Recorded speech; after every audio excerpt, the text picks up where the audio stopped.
All right, Chief, you know what one of my favorite things on earth to do? Drink Miller Lite.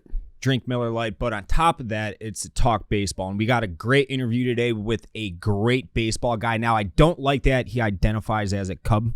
That's not my cup of tea per se, but he is baseball guy through and through. We're talking to Ryan Dempster today, and it is a great conversation as always. But you geek out. I geek out. I love talking baseball with baseball guys, and he just exudes baseball. Yeah. And he loves it as much as you. He loves the game. He loves the game in spite of his Cubdom. But that's okay, because we're going to share a great tasting, less filling Miller Lite with him later this summer. Maybe we'll be coaching together. We don't know. We talked about it in the interview. But since 1975, Miller Lite has been a go-to beer to fill up the cooler when it's a good day to grill or to talk baseball. So stock up today for grill season, baseball season, because it's Miller time. Miller Lite is brewed for taste, and simply put, it just hits different, especially at the grill, at the ballpark, whenever you're surrounded by friends. So it's the original light beer since 1975, and it's still iconic 50 years later with that light can, that nice cream color. They got a gold one now, too. Yeah, the gold one. We've talked about the gold one. So Miller Lite is the official beer of the Chicago Bears, and you can go to MillerLite.com/stretch to find delivery options nearest you. Or let's be honest, it's Miller Lite. We're in Chicago.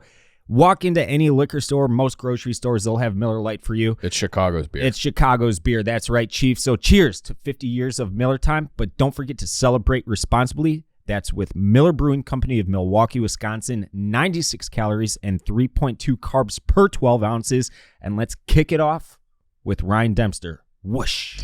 All right, let's get into it. Welcome to the stretch. Ryan Dempster, welcome back.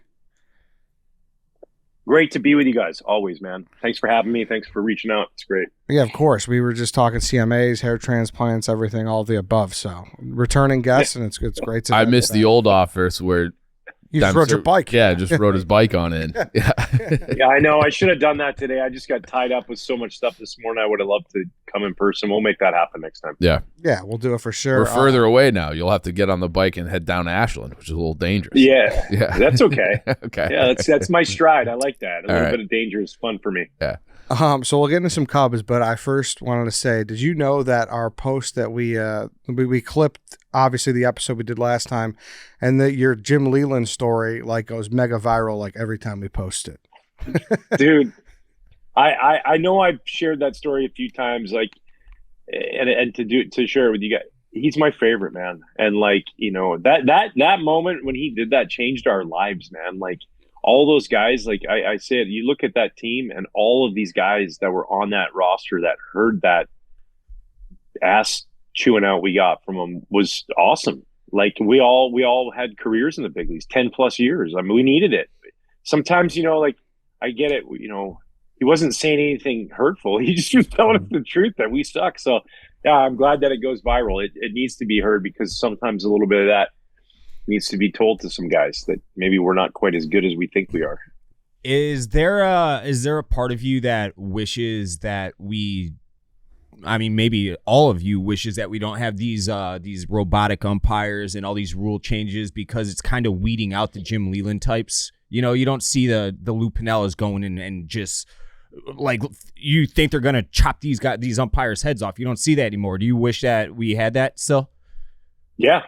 I wish there was this old school mentality with the umpires where remember back in the day, I remember watching videos of Sparky Anderson giving shoulders to the umpire and the umpire shouldering him back. And it's we had this I don't know, a little bit of pushback, and you could say whatever you wanted. That was one of my favorite things towards the end of my career, was the old school umpire who you could chew his ass out on the way off the field and he'd yell back at you. And it's why are we just got to throw everybody out all the time? Somebody barks from the first row and, well, that's the dugout area, so he gets thrown out. And it's just exhausting. Let it play out a little bit. There used to be an art to. I'm not a fan of the robot umpires. I think that a little adversity for everybody every once in a while is a good thing.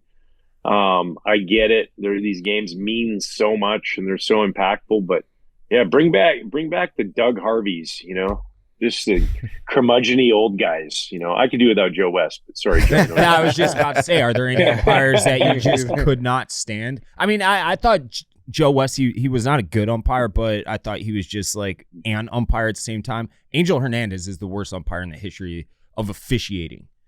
Yeah, not a good umpire. Not a good umpire, and bad feel for the game, and bad, at communicating with players.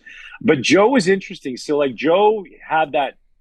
Listen, he came to work every day, especially when he was the home plate umpire, and it was his game. He looked at it like, I'm in control of this game. I'm gonna control everything, and if you're gonna try and take that away from me, I'm gonna have some pushback. But he also, if you respected him, and I had a relationship with him that was really good. And I remember one time I was on base. I don't know how. I must have grounded into a fielder's choice or something.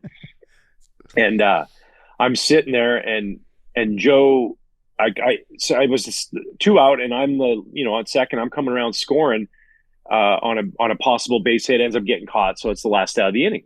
Well, I was never like a go in the dugout and grab all my stuff. I just reached over the railing at Wrigley. I think Ted Lilly. I said, "Give me my hat. Give me my glove. Let's go. I'll take a cup of water, a quick wipe off," and away I went to the mound. I didn't even go back in the dugout. Well, I throw like 4 warm-up pitches, and Joe's like, "That's good. Have it down." And I know I got 8 warm-up pitches, and I'm half the game. By the way, I'm always waiting for the hitter to get out there. I was always ready to go, and I kind of snapped on him. I just was like, "What?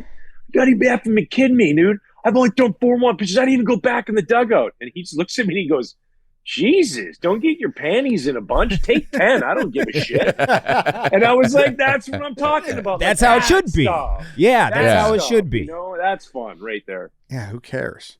Going back to Leland, and I'll shift that over to the Cubs' current manager, Craig Counsell. A lot of people took some shots at the $40 million man last year, and I think this year it's kind of proving that Craig Counsell's pretty good at this. Would you agree? Yeah, I think he's proven he was good at it in Milwaukee, and you look at what Craig's done in his career. Coming out of Notre Dame, not a high draft pick, nothing like that, not a lot of big tools. But he knew how to play the game, and he knew about preparation. I was his teammate in Florida for a couple of years, and I watched it. He looked at me like, who's this young kid who never seems like he's ever serious? But I just watched how he went about his business, and then he turned a possible short career into a long one with impactful moments. Right, winning 2 World Series, touching home plate in Game 7 against the Indians at the time, and with the Diamondbacks come up with a big hit in the 9th against Rivera, all those things, like big moments. And, I was asked a month ago, what do you feel it's something you can confidently say about the Cubs? I said, they're going to score runs, because I don't think anybody managing right these days knows as much or knows exactly what it's like, the importance of scoring runs like Craig Counsell does. I mean, he scored one of the biggest runs in Major League Baseball history in a Game 7 of a World Series. And he does that daily. He's prepared. He holds hitters meetings daily on approach. It was just a matter of time. And listen, the team got better, so he got better. That's every manager, right? The more quality players you have, the better you are as a manager. But he definitely is doing a great job. And, he goes about it differently than my good buddy who was there before him, who I also think will be a great manager somewhere else someday down the road. But I know he took some heat at first, but, didn't quite have the tools that he does this year. And the tools this year are pretty darn good. Mm-hmm.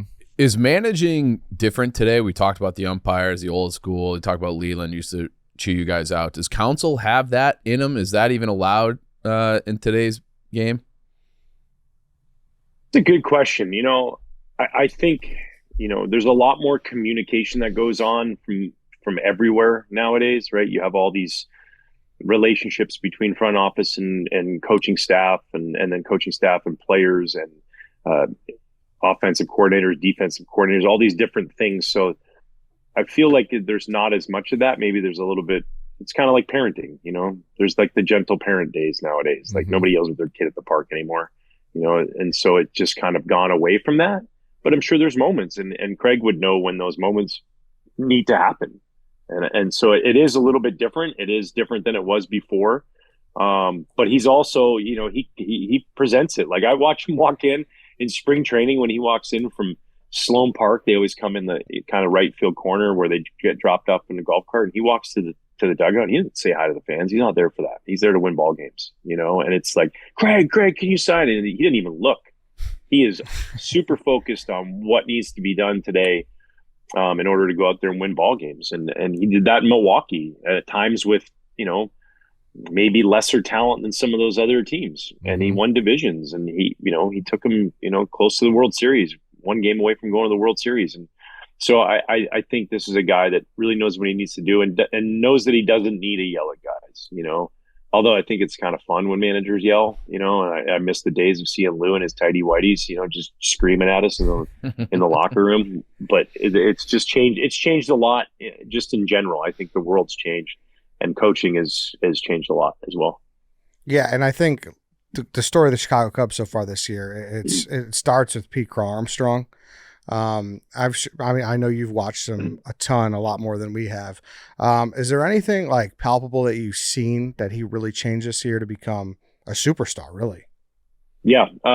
Changes in his swing, both mechanically and just from a timing perspective, a little bit more spread out, and is able to stay back and kind of rotate. Like I had a chance 25 years ago. It's crazy. It's been that long, but I went on a trip to Japan with an all-star team, and we played games over there. And it was I was 23 years old. They were looking for pitchers to go make this trip, but the team was like the Alomar brothers and Carlos Delgado and Sean Green and Troy Gloss and Phil Nevin, and you go down the list, Vizquel, and one of those guys was Barry Bonds. And we were on a bus, and Barry proceeded to give over an hour-long hitting discussion. I mean, you had these guys who were 5-6-time All-Stars just glued to listen to Barry talk about hitting. And he mentioned something that always stuck with me, because I obviously wasn't a very good hitter. I mean, you can check the stats on that. They pretty much back that up. But he mentioned hitting to him was like a merry-go-round, like those animals in the merry-go-round. He's like, you get on a horse and it's got a pole running through it. He's like, that's how you want to hit. You got to imagine this pole is running through the top of your head and coming out basically the bottom of your body, and you don't get off that. So when you're hitting, you're not striding towards the ball, you're not going to get the ball. He's like, every time a guy's throwing harder, if you're going to get the ball, you're making that fastball that much faster. He's like, and all you're going to do is you're just basically going to spin on that axis. And he really talked about that. It was kind of forward thinking back then. A lot of guys were using the Charlie Lau theory or the Walt Reniak theory, and there was a lot of greats like Frank Thomas hit off his front foot, and stuff like that. And to me, when I watch PCA now, that's where I'm watching him, is that there's times when he's facing a nasty lefty, or, sometimes he gets a little aggressive, and that's going to happen. He's 23.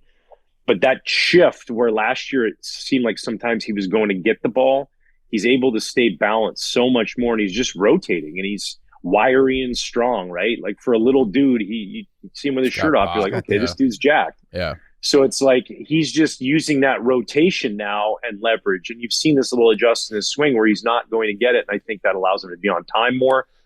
And then just realizing how they're going to pitch him. Hey, maybe I'm not the guy they're going to pitch to right now. So I'm gonna maybe look for one pitch. It's been fast growth for him. He's still so young, but it's been so impressive. I mean, you look at it already. I mean, 5 home runs away from being 20-20 before the All-Star break. Yeah, it's insane. He's the only guy pacing for 40-40 right now. Yeah. When you watch him play, obviously I know these thoughts go through your head because you're just a baseball guy innately, but how would you attack him? Be like, I know I could get him out right here, right now with this pitch in this location. Or is there a spot even? Yeah, I mean, from a right-handed perspective, I think you're gonna try to attack with like a cutter or a slider that goes down below the bat. You've seen some swing and misses in there, but we've also seen guys try to do that, and then the ball spins and it ends up in the seats for a homer. So that's the risk reward, right? It all comes down to execution. As pitchers, if we execute, more often than not, you're not gonna hit the ball hard. Right. There's gonna be swing and miss, and there's gonna be weak contact, and so the difference maker, good players, they don't miss mistakes. And that's where Pete Crow-Armstrong's starting to put himself into that place where not missing the mistakes. Last year, he might have fouled that pitch off, or he might have hit it the other way for a base hit and then stole second and stole third. Now he's hitting it over the fence. And it's just been like this massive kind of takeoff. And then it's now like they're going to start to try and attack different ways. And they're going to try and maybe throw you in on your hands to keep you from that pitch away. Like there's going to be the adjustments that he's going to have to make, right? Like projections are great. On pace for this is great, but how many times do we see a guy go to the All-Star game with 30 home runs or 80 RBIs and he finishes the season with like 30 more RBIs? the league is constantly adjusting to you. And as long as he understands that and realizes you're not going to get the same things to hit that you did before, he's just going to continue to get better and better. We're scratching the surface of him. I think he's pretty special. So that was going to be my question. Do you think that this is like a hot start and that he'll eventually regress to like kind of a mean, or is he like a legit, like an MVP guy? No, I think he's a legit MVP guy because of all the things he can do, right? He can play defense, he can steal bases, and now he's found this power stroke, and he's gotten tougher with 2 strikes, the RBI total, it's not just home runs. Yeah. Like he's not hitting solo homers, he's hitting 3-run homers. When there's runners on base with 2 strikes and 2 out, he's finding a way to put the ball in play, and he just changes the game on so many different levels. And because of youth, right? Like he's only 23. Typically we see this 25 to 28-year-old kind of range is like the prime ages for guys, maybe 30 if they're holding strong. So 40 every year, I think that's also one of those things that might be unrealistic, but he might go 30-30 but hit 330. That's the kind of stuff that you're going to see the potential, and that's just like true superstardom that's there, right? It's the door is cracked open for that, and it's just ultimately now going to be up to him on where he takes it from here. But this, the moon's the limit with him, man. It's just go for it, Where would you hit him in the lineup? We've seen him lead off. We've seen him in the middle. We've seen him, last year, obviously, towards the end of the lineup. Where do you think he creates the most value? Yeah, that's a great question. I mean, I love the top 3 hitters, just because the 9th inning rollover, when it seems like that, you want to make sure you're getting one of your best players up to the plate. Yeah. And that'll come, I think, with his continued growth against left-handed pitching.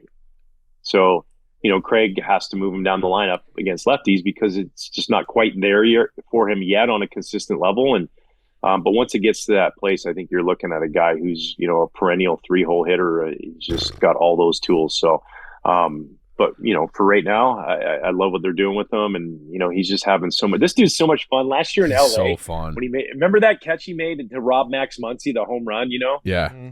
And I went I was calling the game with Boog, and I'm like, he robs his home run. I'm like jumping up and down up in the booth. I'm like, this is awesome, and it was just like so much fun to watch this kid kind of play. And he's a great dude. He's a good kid. So likable. He's grown up in.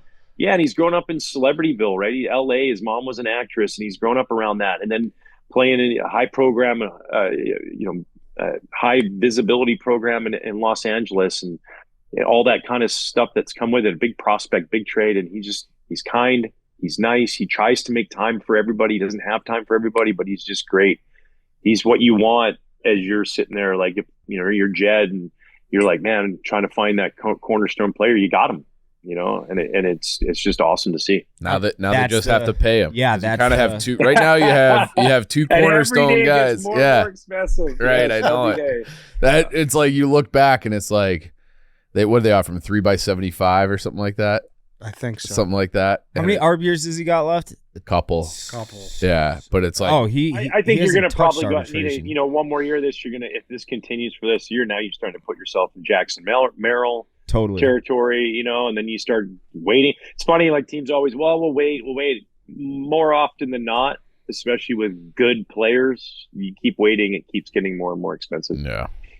It's very funny. It's just like how the Cubs are really good this year. It's like, well, yeah, they signed Kyle Tucker, who's like an MVP candidate type of guy, and then they also just grew out of the prospect system. Yeah. So it's crazy. Which is always like the dream. Yeah. Sure. And the homegrown talent is for sure. Not that he was completely homegrown, but I mean, he played his rookie. You started at A-ball with the Cubs. I didn't realize it was that. Okay.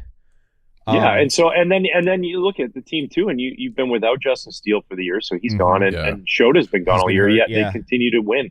Guys like Cade Horton, another good prospect, electric stuff, man. I mean, throws hard, good cutter, and a really good slider, wipeout slider. So, the pieces are there, and with a few more pieces, especially like, bullpen pieces, things like that, this is a team that has got a shot, man. They really got a shot. Have you had the opportunity to talk to Cade? And what do you think? Like, is he a number 1 starter? Does he slot in nice at 2? Like, what do you think about Cade?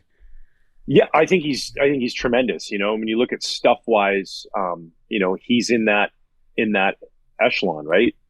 where it's, and command wise, where he's just going to get better as he continues to see results, and just gets comfortable. This is a guy who pitched a big program in Oklahoma. Not a lot of innings in the minor leagues, not a lot of innings in college. So as that experience comes, and just, all you need is health. That's it. Just continue to work hard and get better. But like swing and miss is there. I know that's what we're all chasing. Yeah.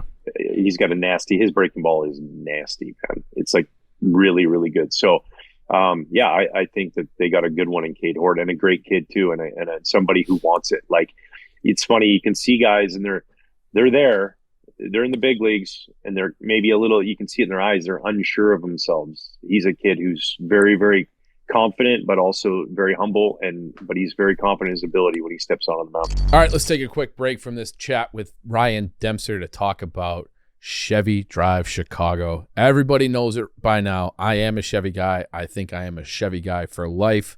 And if you want to be a Chevy guy or girl, you can start by going to ChevyDriveChicago.com. They have all the information you need to research your future Chevy truck and locate a dealer nearest you. So it is truck season. It's road trip season. Fill up the back, and then get ready. Football's right around the corner. There's nothing like tailgating with a Chevy with the Chevy truck. But maybe, you're looking for something a little smaller too, for that summer street parking here in Chicago. The Chevy lineup of SUVs has it all. So great styles at great prices. They got the Equinox. I am a Blazer guy. I have never had a problem street parking that Blazer. It's so easy with all the camera technology. And if it's an EV that you need, your local Chevy dealer is ready to take you for a test drive. PFT's got the EV Chevy Blazer, and they can show you all the latest technology in these top-tier electric SUVs. So, Dave, where do they got to go? You got to go to ChevyDriveChicago.com to learn more and find your dealer today. It's easy. Type in your zip code. The nearest Chevy just pops up. Head right over. So, it's the best. ChevyDriveChicago.com. Contact that dealer today. Whoosh. How often, now obviously you're not on the coaching staff, but how often are you lending your expertise as someone who was in the big leagues for 15, however many years? Do you have to walk that line? Like, you don't want to give them advice because you're not completely on the staff, or is it just kind of, Yeah, not my spot, to be honest with you. Like, especially when it comes to anything. Listen, the Cubs have an awesome pitching coach in For Tommy sure, Honaby. yeah, totally. Awesome. So first of all, if I thought anything or I saw anything that I thought could help, I'm going to go to Tommy first before I go to any pitcher. It's not my place to walk on anybody's shoes there. Yeah. Most of the time when I'm around, I'm there for, moral and spiritual help. Let's go. Like I'm always been the power of positive thinking. My dad said it to me at a young age, never underestimate the power of positive mental attitude. And so that's tell guys they're great. Like sometimes a guy will have a good game and that game they'll be like, hey, great game, and then they leave the locker room and nothing said about it again. And sometimes it's important to remember, hey man, you're good, dude. I'm if you ask guys around there, Demp, he's always talking positive. And I believe in putting things out there in the universe. I'm big into manifestation. I think it is a powerful tool that can be used in so many avenues of life. So, but especially in sports, on a game that's built on failure so much, we're supposed to fail. Yeah. You fail 7 out of 10 times, you go in the Hall of Fame as a hitter. Like, so it's like, you got to understand that. But so then when things go well, reinforce those, talk about them. Don't be afraid to talk about them. They used to be like, oh, don't jinx. No, like jinx it. I'm great. I'm going to be great today. I am good. You're right. Like, I'll see guys, I'm going to look at you carrying that luggage today. They got the chest out, like they're walking through the airport holding 2 bags, It's like, yeah, man, you're pitching good because, DeRosa would always talk about that. Ride the highs. Like you trust the process. You don't get too high or too low, but like there's nothing wrong with it. Things going well in life and having a little confidence and enjoying that, because that'll lead to more success and belief in yourself. And so that's what I provide. They got a great coaching staff. Counsell's got a great coaching staff, and I stay out of the way on that kind of stuff. Not my place to do. Now, that lends me to my next question. I'm sure these guys got plenty, but I love talking with you because you just absolutely reek baseball guy. You exude it to the fullest. It's my favorite thing on earth to talk baseball. Why haven't you gotten to coaching? Or is that on the horizon? Like, because you obviously give back to the game and had an awesome career. But like, you could be a fucking manager in this game. I know it just by talking to you. Every time I've had that conversation, that thought's popped into my head. Thanks. I appreciate it. You know, like as a player when I was young, I was trying to find myself. It was something that I never thought about. And then, you know, as a pitcher, you always get the, oh, well, he's a pitcher, you know. Yeah. But like the second half of my career, especially, I really I sat next to hitting coaches. I talked with infield coaches. Brian Butterfield, when he was our infield coach, our third base coach at the Red Sox, I took ground balls every day as a pitcher at shortstop during batting practice, like on the days I wasn't pitching. I listened to them. I listened to strategies. I understand those things that are going on. So I am a baseball lifer. I love it. And it wasn't just pitching. It was all aspects. And, you know, as I was kind of going through post-career, kids growing up, you know, you sacrifice a lot when you're a coach. You give a lot of time away. I have, you know, I was divorced. I had 3 kids going through that I wanted to be home for. And they're getting older. And, you know, maybe down the road I get there. I would love to start before anything else is just, I would love to coach high school kids. You know, I and White Sox Dave started a program together. I used to have a program of my own until we started working here, and I was thinking about it last night. I don't know if we could do it because of our gambling affiliation now, but it's like a dream of mine to start a legit program again and use Barstool as kind of like the way to recruit the players, because I think we could put together a loaded team, like sincerely loaded team. Yeah, well, and like we live in a world right now that is micromanaged everything, right? Like I watch across the street at the park here where I live. I watch, you know, on a Sunday morning, 4 little 2-year-olds out playing soccer, and there's 10 parents watching. I'm like, kind of seems like a little bit of overkill. You know what I mean? Like, do we need that many eyes on the kids to make sure? Like, and for me, when I was growing up playing, we had to play, man. We didn't have. I couldn't take a swing and then look at the video, and it had to be about feel. And like, I love all those tools. Those tools are awesome. They helped my career so much. Video and analytics were great, and they are a tool. And if you don't use them, you're an idiot. Like that, they are there for you to use, and you should use them. But I like look forward to the days where I could coach and be like, oh, hey kids, sorry, I forgot something at home. I'm going to run back and get it. You guys go ahead and start practice without me. And I'm going to grab my coffee and go sit up on the hill, and I'm going to watch who the leaders are, who leads the practice, who doesn't hustle because nobody's watching, who needs a pickup because they're hanging their head, like those kind of things. Where I would love to bring that back a little bit, you know, and give that to them a little bit again, where they have that little bit of that responsibility and do things where we don't have to go to every single travel tournament in the country, where we can just have practices and games against somebody that's right there, you know. And I see that happening for myself. I hope that it does, because I love the game so much, and I want to continue to do that. You know, like I grew up, I couldn't afford those things. If I grew up in today's world with the economics that my parents had as a kid, I wouldn't play on any travel AAU teams or a perfect game. I couldn't afford it. So, you know, for the kids out there that maybe can, or the late bloomers, right? I saw a thing, Tom House, the other day. He said 73% of all guys in the Hall of Fame were all late bloomers. You know, not the best 12-year-old. Who cares if you're the best 12-year-old? For sure. You know, mom and dad. You know, the coach who wants to win. So it's probably like, I want the best 16, 17. I want the best 18-year-old. You know, the best 20-year-old. Like that's what I'm gaining for. Not the kid who hits the most home runs is 11-year-old. Dave cared greatly about being the best 12-year-old. For the record, I still hear about it a lot. Not that much. Yeah, still looking for his highlight tape. Yeah, exactly. More for entertainment purposes. You guys wouldn't believe it. Yeah, the things he could do on a baseball field at 12. Yeah, you know? Yeah, exactly.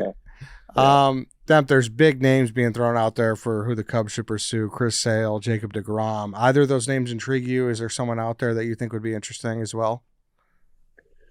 Yeah, I mean, those are obviously, you know, great names to chase.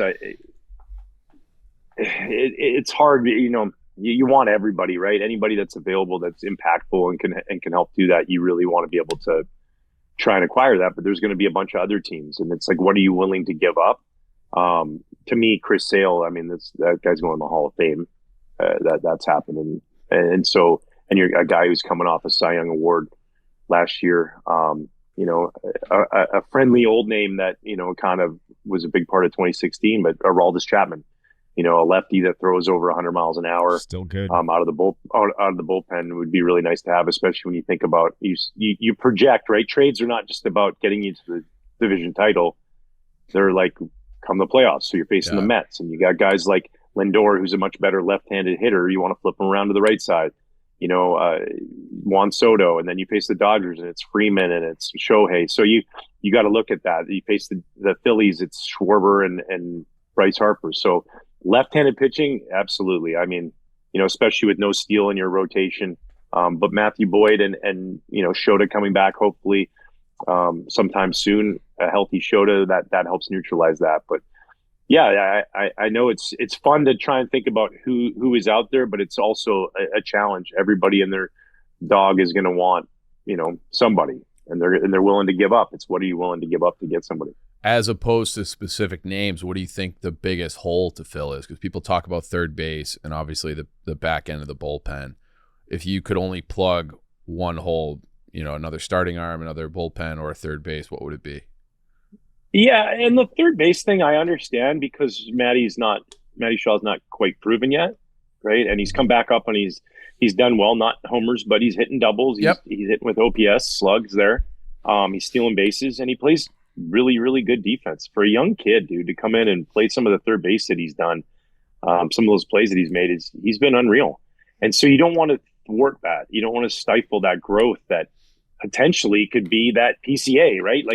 He was a first round pick. He was a guy that you totally believe in. So you don't want to stomp on that. And as long as he continues to progress over the next month or so, you kind of look at it and go, okay, maybe this is our guy with the rest of the offense that we have. And then you sit there and go, okay, so for me, I feel like when I look at impactful trades to teams that end up doing well in the playoffs, a vast majority of those are when you add to your bullpen. Because you can never predict what's going to happen the rest of the year. The last thing you want to do is we like our bullpen. It's good. We're going to stand pat.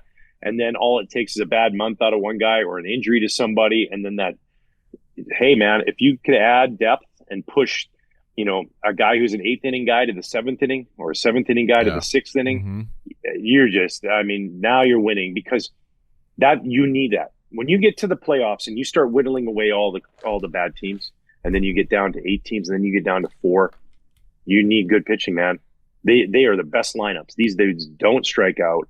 They are nasty. So you need nasty relievers to match up against that. And, we saw it last year in the playoffs with the Dodgers. Loaded lineup, yada, yada, yada. Cool. They mowed through the Yankees because of their nasty bullpen. They can just go in and Blake Trinan, and you go to this guy and go to that guy. And it's just like one after another. So I think, obviously Jed's been around this game long enough. He knows that. But it's also easier said than done. But, got to try and find more help. Philly's going to be trying to get every reliever they can now that they have no Alvarado, and they're going to be trying to get the lefties. So it's definitely a game. This trade deadline is definitely a game, and you have some solutions within, but more bullpen help is always important. Yeah, really. I mean, all the people getting overly agitated about Shaw is kind of insane if you really think about it. Because that's and I probably sound like a broken record to the people who listen to us every day, but we sat down with PCA in spring training, and his big thing was that Counsell really let him fail last year and just told him hey, just keep going through the process. You'll figure it out. And if he doesn't do that, then who knows where he is right now. Right. Shaw's in a perfect opportunity to fail right now. Everything else around him is good. Play good defense, figure it out the plate, and then the only difference I would say is last year the Cubs were a 500 team. This year they have legitimate World Series aspirations. So you don't want a guy failing, even though it might be good for his development, to hinder you from winning the World Series this year. Yeah, and I'm just saying early on right now. Yeah, I like him, but it's just that would make me if it's nervous. Coming down to September and he's still not figuring out, of course. Then it's a little more worrisome. Yeah. Early on, that's what I'm saying. And that's where, if you look what the Dodgers nailed last year. The one trade I think that was obviously it paid huge dividends. He won an LCS MVP, but they made a trade for a hurt Tommy Edman. And Tommy Edman is this generation's Ben Zobrist. I'll play second. I'll play short. You need me to play the outfield. Cool. I'm going to give you a tough at bat every single time. And at some point, I'm going to catch fire.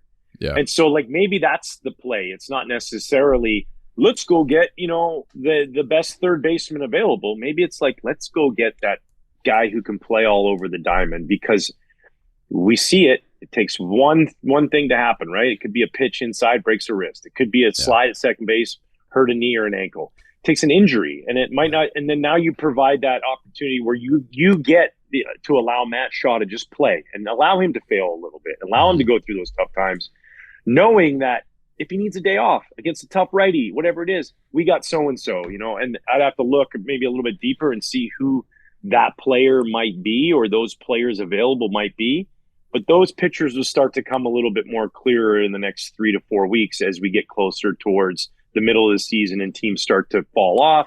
And you go, okay, cool, this guy's available. But the one thing I know being around front office and seeing how these guys work, it is daily to look and see where can we get better. Yeah. Nobody's ever just going, we're good. That's it. I'm good. The Detroit Tigers have the best record in baseball. They're not going like, yeah, we love our team. We're good. Yeah. They're like, yeah, we love our team, but where can we get better? And that's the game that all the teams are trying to play. And the really good ones, when they get in that window to win, they're going to sacrifice some minor league talent, or some prospect talent to try and secure that.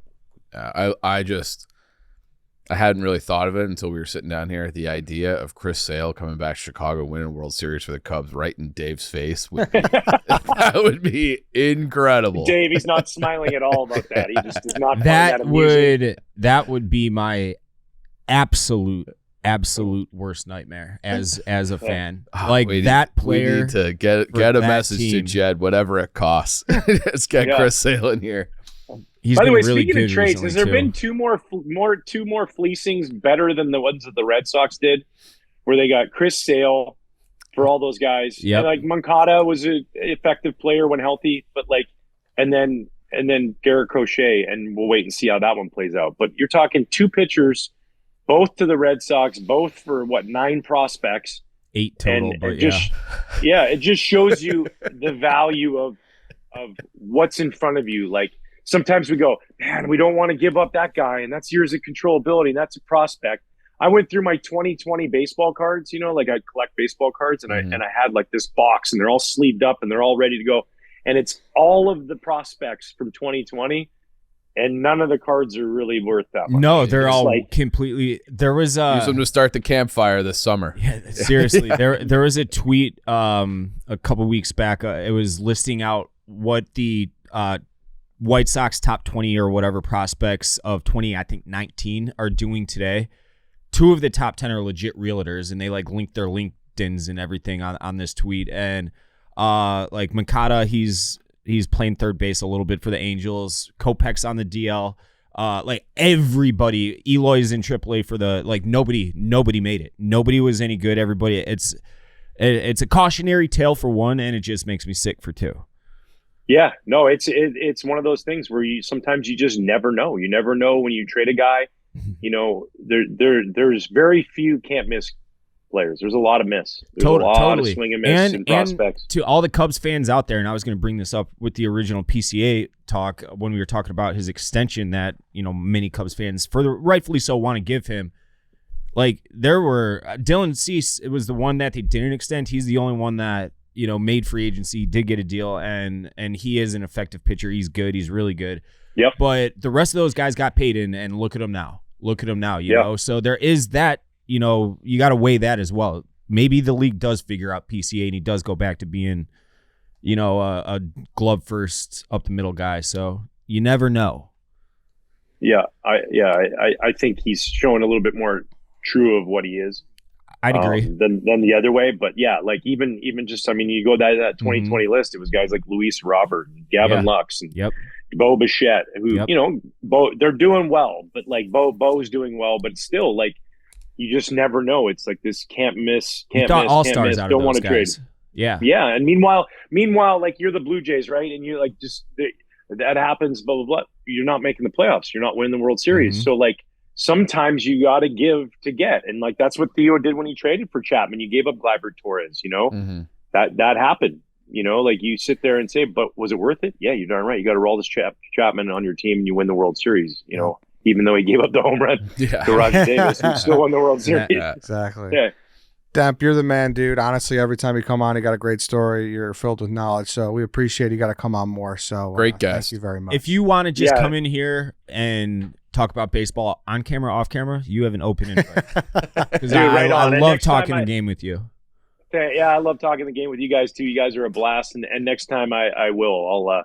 I'll make sure I'm in person and not zooming in. So it's great to be with you guys, man. For sure. Anything coming up? Anything you want to let people know?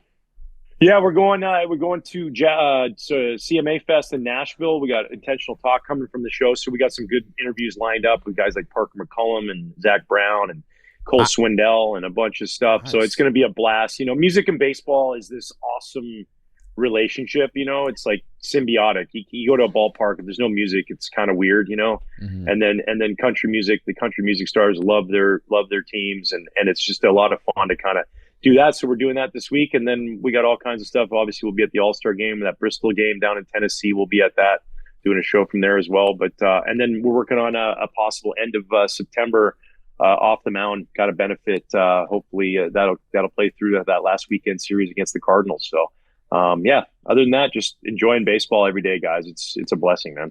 Love it. Damp, you're the man. Thanks, dude. You got it, guys. Enjoy.